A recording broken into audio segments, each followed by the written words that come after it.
بسم اللہ الرحمن الرحیم۔ السلام علیکم۔ ان چاروں فوجیوں میں تم نے توہم پرستی کی جو کمزوری دیکھی ہے وہ ہمارے صلیبی استادوں اور یہودیوں نے پیدا کی ہے۔ تم نے دیکھا ہے کہ میں نے انہیں کتنی جلدی اپنے قبضے میں لے لیا ہے۔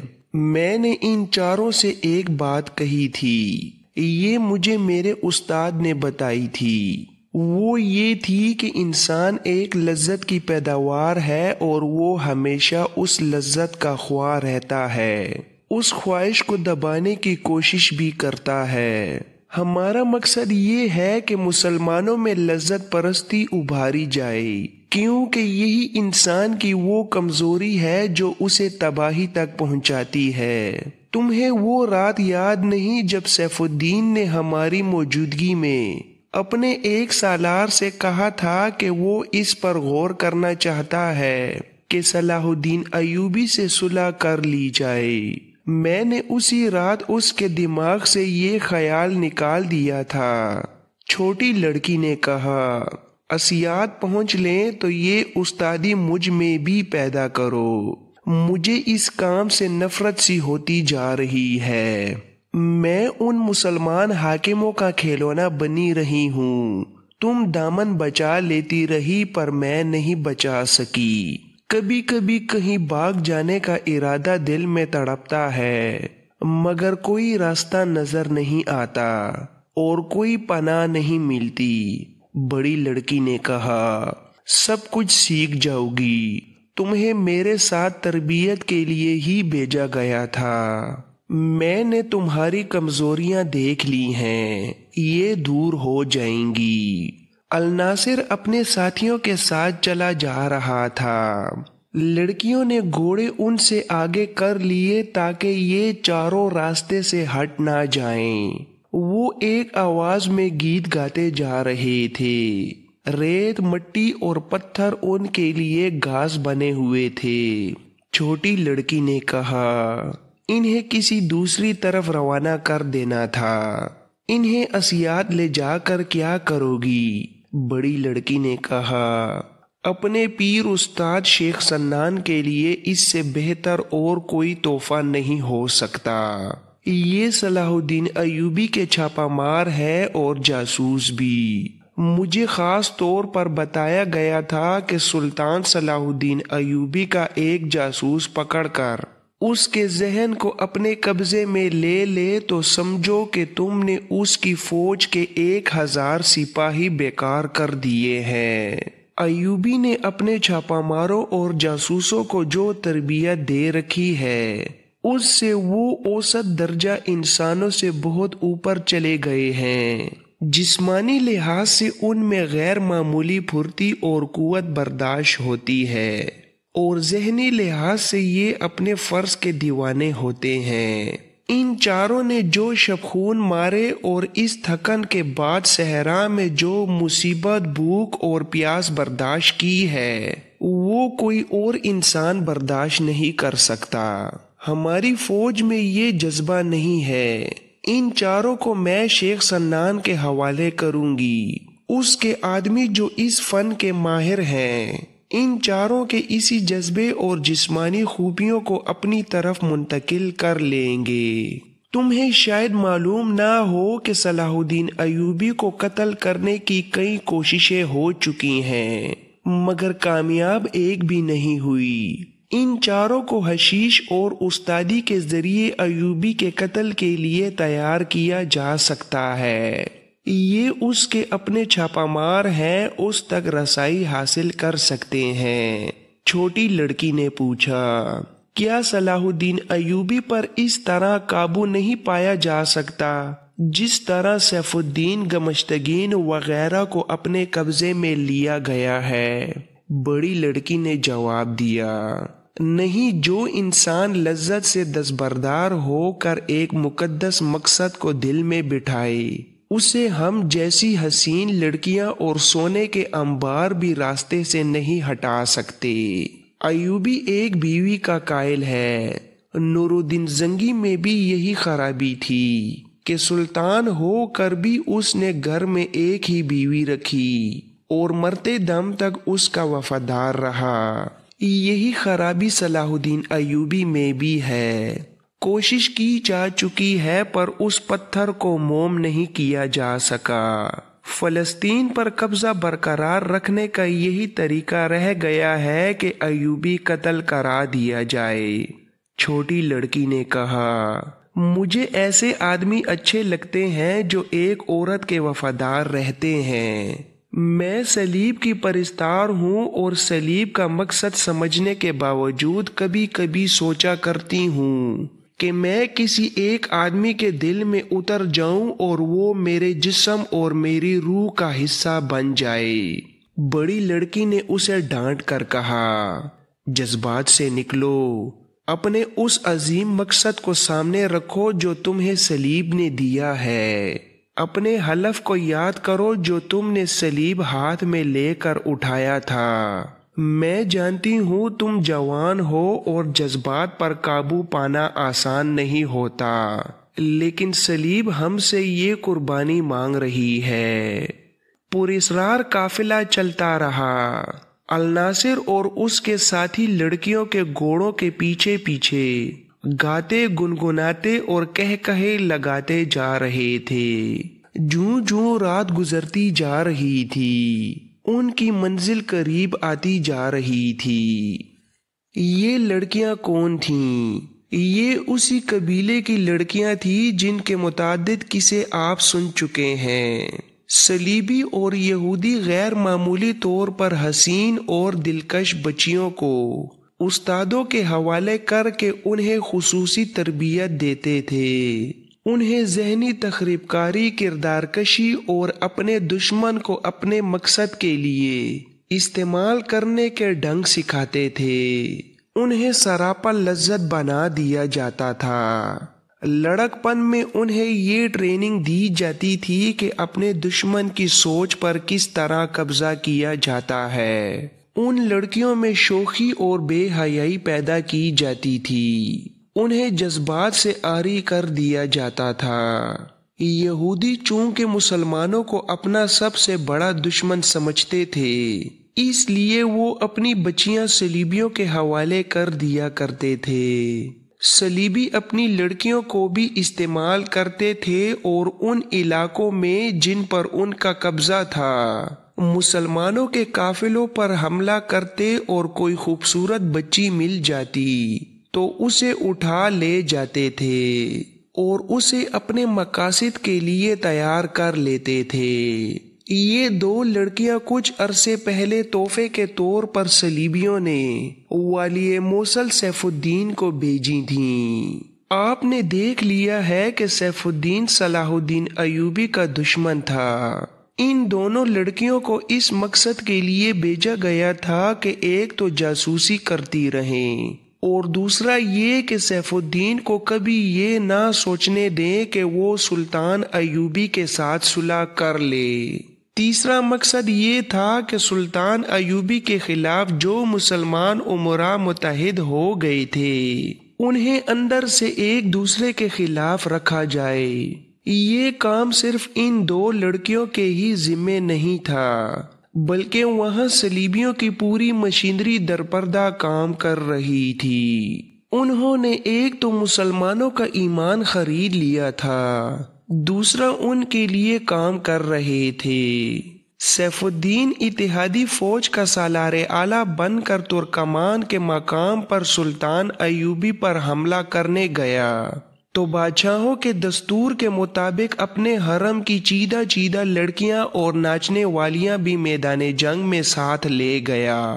یہ دو صلیبی لڑکیاں بھی اس کے ساتھ تھیں۔ انہیں وہ مسلمان اور معصوم سمجھتا تھا، مگر بڑی لڑکی اس کے اعصاب پر آسیب کی طرح غالب آ گئی تھی۔ حرم کی باقی لڑکیوں کو اس نے اپنا غلام بنا لیا تھا۔ سیف الدین نے جنگل میں جہاں منگل بنایا تھا وہاں آندھی آئی تھی جس کی تفصیل آپ سن چکے ہیں۔ اس آندھی میں فوزی نام کی ایک لڑکی اپنے بھائی کی لاش گھوڑے پر ڈالے سلطان ایوبی تک پہنچی اور اسے بتایا کہ 3 اتحادی افواج اس پر حملہ کرنے کے لیے پہنچ چکی ہیں۔ سلطان ایوبی نے تیزی سے حرکت کی اور سیف الدین کے لشکر پر حملہ کر دیا۔ آپ سن چکے ہیں کہ سیف الدین کا لشکر بے خبری میں مارا گیا۔ وہاں معرکہ جو لڑا گیا وہ یک طرفہ تھا۔ میدان جنگ صلاح الدین ایوبی کے ہاتھ تھا۔ سیف الدین اتحادی افواج کی کمان نہ سنبھال سکا۔ صاف نظر آنے لگا کہ وہ بھاگ جائے گا۔ یہ 2 صلیبی لڑکیاں اس کے ساتھ تھیں، وہ اکیلی نہیں تھیں۔ صلیبیوں کے چند ایک مسلمان ایجنٹ سیف الدین کی فوج میں اچھے عہدوں پر تھے۔ لڑکیوں کا ان کے ساتھ رابطہ تھا۔ لڑکیاں انہیں اطلاع اور خبریں دیتی تھیں اور وہ انہیں صلیبیوں تک پہنچا دیتے تھے۔ انہوں نے دیکھا کہ جنگ کی صورتحال ایسی ہو گئی ہے کہ اتحادیوں کے سامنے پسپائی کے سوا کوئی راستہ نہیں، تو ان دونوں لڑکیوں کو وہاں سے نکالنے کا ارادہ کیا۔ صلیبیوں کی یہ لڑکیاں بہت قیمتی تھیں۔ سیف الدین میدان جنگ میں بھاگا دوڑا پھر رہا تھا۔ حرم کی لڑکیاں اس کے رہائش گاہ میں ایک خیمے میں اکٹھی ہو گئی تھیں۔ یہ 2 صلیبی لڑکیاں الگ کھڑی تھیں۔ ان کے آدمی آئے اور انہیں 2 گھوڑے دیے۔ گھوڑوں کی زینوں کے ساتھ پانی کے 4 چھوٹے مشکیزے اور 2-3 تھیلوں میں کھانے کا سامان باندھ دیا۔ خنجر بھی دیے، لیکن ان کا نہایت کارگر ہتھیار حشیش تھی اور اسی قسم کا ایک اور نشہ جس کا کوئی ذائقہ نہیں تھا۔ کسی کو دھوکے میں پلایا جاتا تو اسے پتہ ہی نہیں چلتا تھا کہ پانی یا شربت میں اسے کچھ اور پلا دیا گیا ہے۔ یہ دونوں نشہ آور اشیاء انہیں اسی لیے ساتھ باندھ دی گئی تھیں کہ انہیں کسی مرد کے ساتھ کے بغیر سفر کرنا تھا۔ راستے میں اگر وہ کسی کے ہتھے چڑھ جائیں تو اسے دھوکے میں یہ نشہ پلا کر بیکار کرنا تھا۔ رات کے وقت جب میدان جنگ میں کشت و خون ہو رہا تھا، دونوں لڑکیوں کو گھوڑوں پر بٹھا کر 2 آدمی ساتھ لے گئے۔ ترکمان سے بہت دور تک یہ آدمی ساتھ رہے، پھر لڑکیوں کو راستہ سمجھا کر واپس آ گئے۔ لڑکیوں کی منزل اسیات کا قلعہ تھا۔ بڑی لڑکی ذہین، تجربہ کار اور دلیر تھی۔ وہ چھوٹی لڑکی کو ساتھ لے کر روانہ ہو گئی۔ صبح تک وہ سرسبز علاقے سے دور نکل گئے تھے اور اس علاقے میں داخل ہو گئیں جو اس خطے کا جہنم تھا۔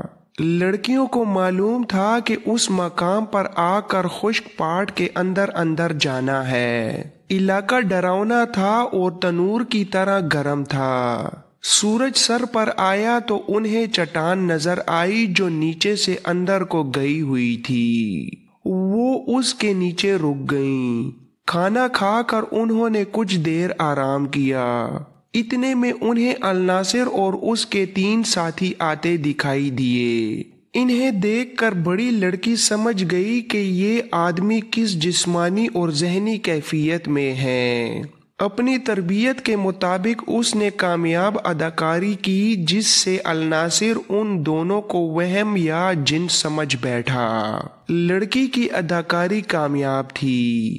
اس نے انہیں پانی اور کھانا دیا، پھر انہیں حشیش اور دوسرا نشہ پلا دیا۔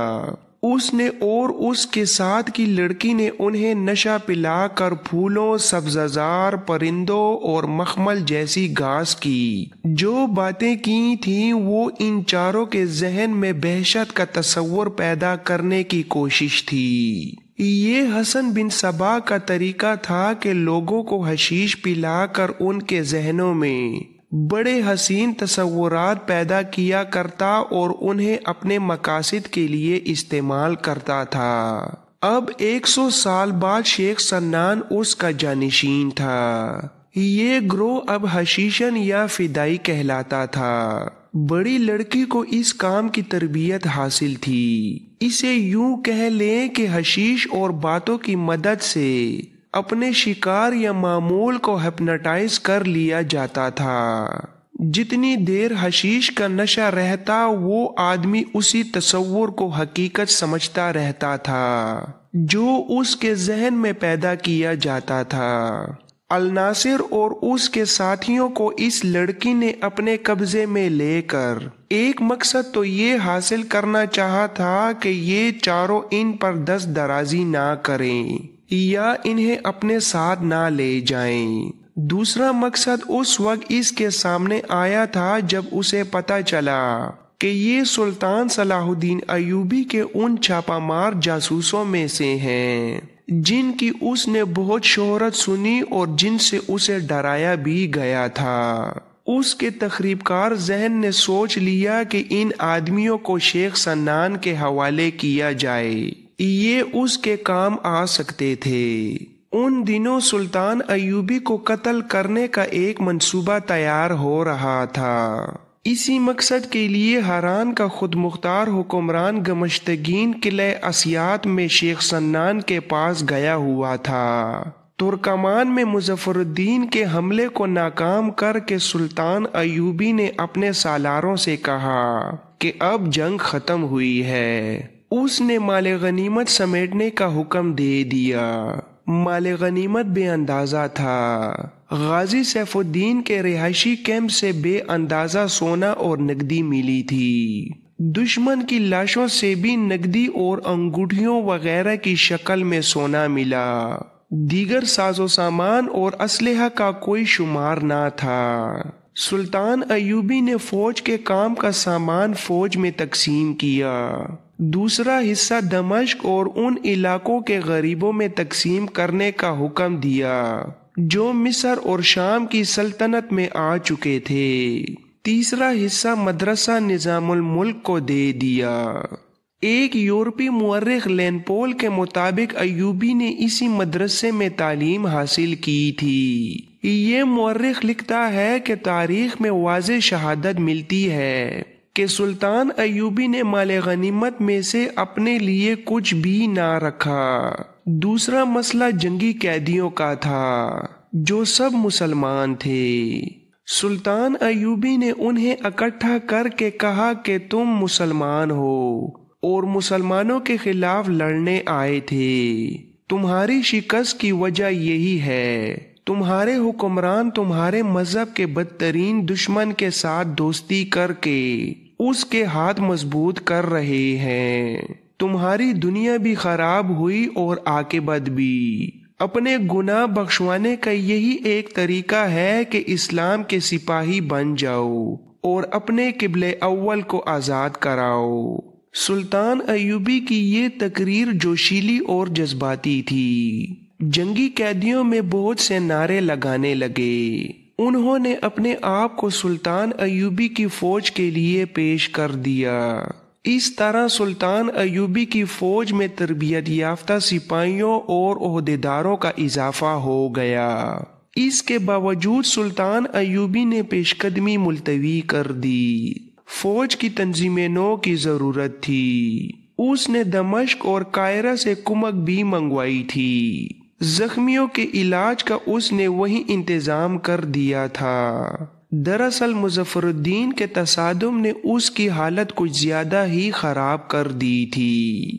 اسیات کا قلعہ آج کے لبنان کی سرحد کے اندر تھا۔ ایک مصری وقوع نگار محمد فرید ابو حدید کی تحریر کے مطابق قلعہ اسیاد حسن بن صبا کے حشیشن کا مرکز اور مستقر تھا۔ اس قلعے میں شیخ سنان کی حکمرانی تھی جو حسن بن صبا کا جانشین تھا۔ اس قلعے میں اس نے کچھ فوج بھی رکھی ہوئی تھی۔ اسیاد ذرا بڑا قلعہ تھا۔